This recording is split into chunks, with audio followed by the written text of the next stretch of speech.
بسم اللہ الرحمن الرحیم۔ محترم ناظرین، حضرت آدم علیہ السلام کے ذریعے اس کائنات کے اندر انسانی زندگی کی بنیاد رکھی گئی۔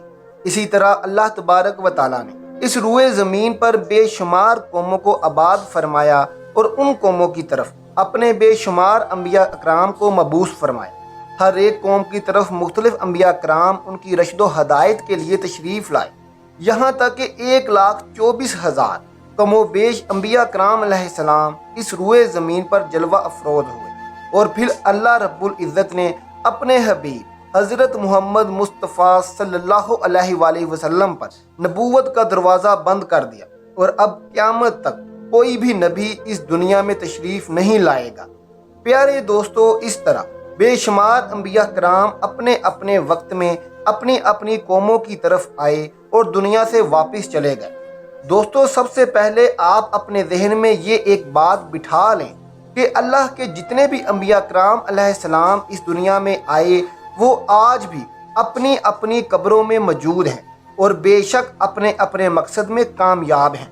حضور نبی کریم صلی اللہ علیہ وآلہ وسلم کی حدیث مبارکہ ہے، اللہ نے زمین پر یہ حرام کر دیا ہے کہ وہ انبیاء کرام علیہ السلام کے جسم مبارک کو کھائیں، لہٰذا آج بھی اللہ کے سارے انبیاء کرام اپنی اپنی قبروں میں موجود ہیں۔ لیکن دوستو، ہم آج کی اپنی اس ویڈیو میں جن 4 نبیوں کا ذکر کرنے جا رہے ہیں، انہیں اللہ تعالیٰ نے اس ظاہری دنیا سے اسی حالت میں اٹھا لیا تھا، تو اس لیے 4 نبیوں نے موت کا ذائقہ نہیں چکھا اور آج بھی وہ الگ الگ مقامات پر موجود ہیں اور زندہ ہیں۔ پیارے دوستو، مختلف روایات اور احادیث نبوی کی روشنی میں 4 ایسے انبیاء کرام کا ذکر ملتا ہے جن کو اللہ تبارک و تعالیٰ نے آج بھی زندہ رکھا ہے۔ لیکن یہاں سوال یہ پیدا ہوتا ہے کہ ان 4 نبیوں کو اللہ تعالیٰ نے کس وجہ سے زندہ رکھا ہے اور کہاں پر رکھا ہے، اور وہ کب تک زندہ رہیں گے؟ تو محترم ناظرین، آئیے جانتے ہیں کہ یہ 4 انبیاء کرام کون کون سے ہیں۔ پہلے نبی جن کو اللہ تعالیٰ نے موت نہیں دی اور جن کو ہمیشہ زندہ رہنے کا ذکر اللہ تعالیٰ نے خود قرآن مجید میں کیا ہے، وہ ہیں حضرت عیسیٰ علیہ السلام۔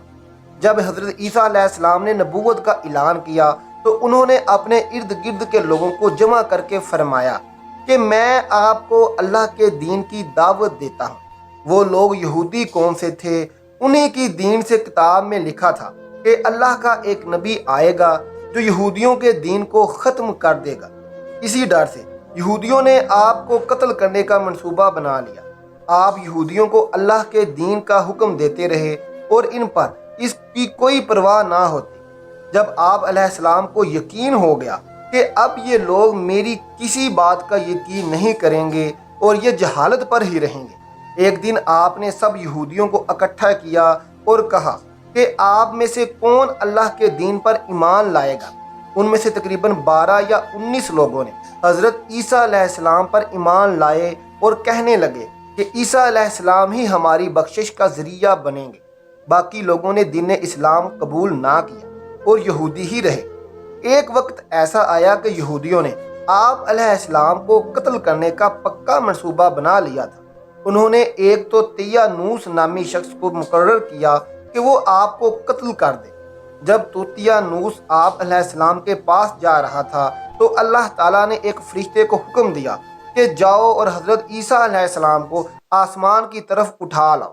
وہ فرشتہ اللہ کے حکم کی تعمیل کرتے ہوئے آپ کو آسمان کی طرف لے گیا۔ جب آپ علیہ السلام آسمان پر پہنچے تو آپ کی ملاقات آپ کی والدہ سے ہوئی۔ آپ کی والدہ نے آپ کو گلے لگا کر پیار کیا تو آپ علیہ السلام نے فرمایا کہ اماں جان، اب ہم روز قیامت ہی ملیں گے۔ جب آپ کو زمین سے اٹھایا گیا تو آپ کی عمر 33 سال تھی۔ حضرت جبرائیل علیہ السلام تو آپ کو بدلی کے ذریعے آسمان پر لے گئے، پر یہودی باہر کھڑے طیانوس کا انتظار کرتے رہے کہ کب طیانوس حضرت عیسیٰ علیہ السلام کو ختم کر کے باہر آئے گا۔ کافی دیر کے بعد وہ سارے آپ علیہ السلام کے گھر گئے۔ انہوں نے وہاں ایک شخص کو پایا جس کا چہرہ آپ علیہ السلام جیسا ہی تھا۔ انہوں نے اس کو قتل کر دیا۔ قتل کرنے کے بعد انہوں نے دیکھا کہ یہ چہرہ تو عیسیٰ علیہ السلام جیسا ہی ہے، پر یہ تو ہمارا بھیجا ہوا طیانوس ہی ہے۔ وہ یہ مواجرہ دیکھ کر 2 گروہوں میں تقسیم ہو گئے۔ اور آپس میں ہی لڑنے جھگڑنے لگے۔ اس لڑائی میں بہت زیادہ یہودیوں کا قتل ہوا۔ اللہ تعالیٰ نے سورۃ النساء کی آیت نمبر 157 تا 158 میں اس واقعے کو یوں بیان فرمایا ہے، اور ان کے اس کہنے یعنی فخریہ دعوے کی وجہ سے کہ ہم نے اللہ کے رسول مریم کے بیٹے عیسیٰ مسیح کو قتل کر ڈالا ہے، حالانکہ انہوں نے ان کو قتل کیا اور نہ انہیں سولی پر چڑھایا، مگر ہوا یہ کہ ان کے لیے کسی کو عیسیٰ علیہ السلام کا ہم شکل بنا دیا گیا، اور بے شک جو لوگ ان کے بارے میں اختلاف کر رہے ہیں وہ یقیناً اس کے قتل کے حوالے سے شک میں پڑے ہوئے ہیں۔ انہیں حقیقت حال کا کچھ بھی علم نہیں مگر یہ کہ گمان کی پیروی کر رہے ہیں، اور انہوں نے عیسیٰ کو یقیناً قتل نہیں کیا بلکہ اللہ نے انہیں اپنی طرف آسمان پر اٹھا لیا، اور اللہ غالب حکمت والا ہے۔ حدیث نبوی صلی اللہ علیہ وآلہ وسلم ہے کہ حضرت عیسیٰ علیہ السلام قیامت سے پہلے زمین پر آئیں گے اور سنت نبوی کے مطابق زندگی بسر کریں گے۔ آپ علیہ السلام صلیب کو توڑیں گے، دجال کا جڑ سے خاتمہ کریں گے، اور تقریباً 7 برس تک دنیا میں زندگی بسر کر کے اللہ کے دین کو عام کریں گے۔ آپ کو مدینہ کی سرزمین گمد خضرا میں دفن کیا جائے گا۔ اللہ تعالیٰ نے اپنا وعدہ پورا کیا اور حضرت عیسیٰ علیہ السلام کو یہودیوں کے ہاتھوں قتل نہیں ہونے دیا۔ آپ علیہ السلام کو آسمان کی طرف اٹھا لیا گیا۔ جس مذہب کا یہ عقیدہ ہے کہ حضرت عیسیٰ علیہ السلام قتل ہوئے یا انہیں سولی پر چڑھا دیا گیا یعنی کہ سولی پر لٹکائے گئے، وہ دائرہ اسلام سے باہر ہے، بلکہ وہ تو کفر کر رہے ہیں۔ پیارے دوستو، دوسرے نبی جن کو اللہ پاک نے ہمیشہ کی زندگی عطا کی ہے وہ ہیں حضرت خضر علیہ السلام۔ حضرت خضر اس وقت تک دنیا میں تشریف لائیں گے جب دجال جہلیت پھیلانے کے لیے نمودار ہوگا۔ حضرت خضر علیہ السلام ان لوگوں کو اللہ کے دین کا حکم دیں گے۔ ایک روایت میں ہے کہ حضور نبی کریم صلی اللہ علیہ وآلہ وسلم اپنے صحابہ کرام کو حضرت خضر علیہ السلام کا قصہ سنا رہے تھے کہ آپ نے فرمایا کہ حضرت خضر علیہ السلام کا باپ ایک بادشاہ تھا، تو جو حضرت خضر علیہ السلام کو اپنی بادشاہت نوازنا چاہتا تھا، لیکن حضرت خضر علیہ السلام کو دنیا کی بادشاہت پسند نہ آئی، تو انہوں نے اپنے والد کی سلطنت کا جانشین بننے سے انکار کر دیا اور اپنے والد گرامی سے ناراض ہو کر جنگل میں جا کر رہنے لگے، جہاں ان کو کوئی بھی ڈھونڈ نہ سکا۔ آپ کا گزر ایک آب حیات کے چشمے سے ہوا۔ اس چشمے سے پانی پی کر آپ تاحیات زندہ رہنے میں کامیاب ہو گئے۔ آپ کے تاحیات زندہ رہنے کا ذکر کافی روایات میں ملتا ہے۔ حضرت انس نے ایک روایت میں آپ کا ذکر اس طرح کیا ہے کہ جب اللہ کے نبی صلی اللہ علیہ وآلہ وسلم کا وصال ہوا تو ایک بزرگ سارے مجمع سے ہوتا ہوا آپ صلی اللہ علیہ وآلہ وسلم کی میت کے پاس آ کر رک گیا۔ اس نے کچھ پڑھا اور واپس چل پڑا۔ اس کے جانے کے بعد وہاں موجود صحابہ کرام رضوان اللہ نے پوچھا کہ یہ کون شخص ہے، اس شخص کے بارے میں کوئی علم رکھتا ہے؟ حضرت علی رضی اللہ تعالیٰ عنہ بولے، جی ہاں، یہ حضرت خضر علیہ السلام ہیں۔ حضرت خضر علیہ السلام اللہ کے حکم سے مصیبت زدہ لوگوں کی رہنمائی کرتے ہیں۔ آپ علیہ السلام لوگوں کو اللہ کے حکم کے مطابق زندگی بسر کرنے کا حکم دیتے ہیں۔ ایک روایت میں ہے کہ حضرت خضر علیہ السلام سمندروں میں مصیبت زدہ لوگوں کی مدد کرتے ہیں۔ حضرت خضر بہت نیک اور خدا ترس انسان تھے۔ کچھ روایت میں یوں ہے کہ جو بندہ حضرت خضر علیہ السلام کی کنیت ابو العباس بلیہ بن ملکان اور ان کے آباء و اجداد کا نام یاد رکھے گا تو اس کو مرتے وقت کلمہ نصیب ہوگا۔ حضرت خضر علیہ السلام اور حضرت عیسیٰ علیہ السلام کے بعد تیسرے نبی جو زندہ ہیں حضرت الیاس علیہ السلام کا ذکر ملتا ہے۔ آپ کا ذکر قرآن پاک میں 2 جگہوں پر موجود ہے۔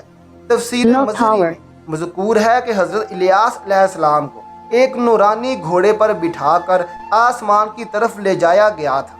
حضرت انس رضی اللہ تعالیٰ عنہ سے مروی ہے کہ میرا اور حضور صلی اللہ علیہ وآلہ وسلم کا گزر ایک پہاڑی سے ہوا۔ وہاں سے گزرتے ہوئے ہمیں ایک آواز سنائی دی، اے اللہ مجھے بھی حضرت محمد صلی اللہ علیہ وآلہ وسلم کا امتی بنا دے۔ یہ آواز سنتے ہی اللہ کے نبی صلی اللہ علیہ وآلہ وسلم نے مجھے فرمایا، اے انس اس آواز کا پتہ لگاؤ یہ کون ہے۔ حضرت انس رضی اللہ تعالیٰ عنہ فرماتے ہیں کہ میں جب اس پہاڑی کے اندر گیا تو کیا دیکھتا ہوں کہ ایک سفید پوش بزرگ اللہ کی عبادت میں مشغول تھے۔ جب انہوں نے مجھے دیکھا تو کہا، اے بندہ، تو محمد صلی اللہ علیہ وآلہ وسلم کا صحابی ہے؟ حضرت انس نے ہاں میں جواب دیا۔ اس بندے نے کہا کہ میرا سلام محمد صلی اللہ علیہ وآلہ وسلم کو پہنچا دو، اور محمد صلی اللہ علیہ وآلہ وسلم سے عرض کرنا کہ حضرت الیاس علیہ السلام آپ کو ملنا چاہتے ہیں۔ میں نے واپس آ کر حضرت الیاس علیہ السلام کا پیغام آپ صلی اللہ علیہ وآلہ وسلم کو دیا تو آپ صلی اللہ علیہ وآلہ وسلم مجھے ساتھ لے کر وہاں چلے گئے۔ حضرت الیاس علیہ السلام کے پاس پہنچے تو میں پیچھے ہٹ گیا۔ حضرت محمد صلی اللہ علیہ وآلہ وسلم اور حضرت الیاس علیہ السلام کافی دیر تک آپس میں بات چیت کرتے رہے۔ اللہ کی طرف سے آسمان سے کھانا نازل ہوا تو حضور صلی اللہ علیہ وآلہ وسلم نے مجھے بھی پاس بلا لیا۔ ہم تینوں نے مل کر کھانا کھایا۔ جب کھانا ختم ہوا تو میں نے دیکھا کہ ایک سفید پرندہ آسمان سے نیچے کی طرف آ رہا ہے۔ وہ حضرت الیاس علیہ السلام کے پاس آیا تو حضرت الیاس علیہ السلام اس پرندے پر سوار ہو کر آسمان کی طرف چلے گئے۔ کچھ علماء نے لکھا ہے کہ حضرت خضر اور حضرت الیاس علیہ السلام ہر رمضان شریف میں بیت المقدس میں تشریف لاتے ہیں اور روزہ رکھتے ہیں، اور حج کے موقع پر حج بھی ادا کرتے ہیں۔ مکہ مکرمہ میں اکثر دکھائی بھی دیتے ہیں۔ یہ دونوں نبی علیہ السلام بر اور بحر ہیں اور مصیبت زدہ لوگوں کی مدد کرتے ہیں۔ چوتھے نبی جو آج بھی زندہ ہیں وہ حضرت ادریس علیہ السلام ہیں، جن کے بارے میں زندہ ہونے کی اکثر روایتیں ملتی ہیں۔ قرآن مجید کی سورہ مریم میں آپ کا ذکر اس طرح ملتا ہے کہ وہ ایک نیک پرہیزگار انسان اور نبی تھے کہ اللہ تعالیٰ نے حضرت ادریس علیہ السلام کو جنت سے اٹھا لیا تھا۔ شب معراج کے موقع پر چوتھے آسمان پر حضور صلی اللہ علیہ وآلہ وسلم اور حضرت ادریس علیہ السلام کی ملاقات ہوئی تھی۔ حضرت ادریس علیہ السلام کا چھٹے آسمان پر ہونے کا بھی ذکر ملتا ہے۔ حضرت ادریس علیہ السلام زمین کی سیر و سیاحت کے ساتھ ساتھ اللہ کے ذکر میں مشغول رہتے تھے۔ حضرت ابن عباس رضی اللہ تعالیٰ عنہ نے فرمایا کہ حضرت ادریس علیہ السلام ایک درزی کا کام کرتے تھے۔ آپ کپڑوں کی سلائی کیا کرتے تھے اور اللہ کا ذکر بلند کرتے جاتے تھے۔ جب شام ہوتی تو آپ کی نیکیاں بے تحاشا ہو جاتی۔ زمین پر رہنے والے انسانوں میں سے سب سے زیادہ نیکیاں آپ کی اللہ کے ہاں شمار ہوتی تھی۔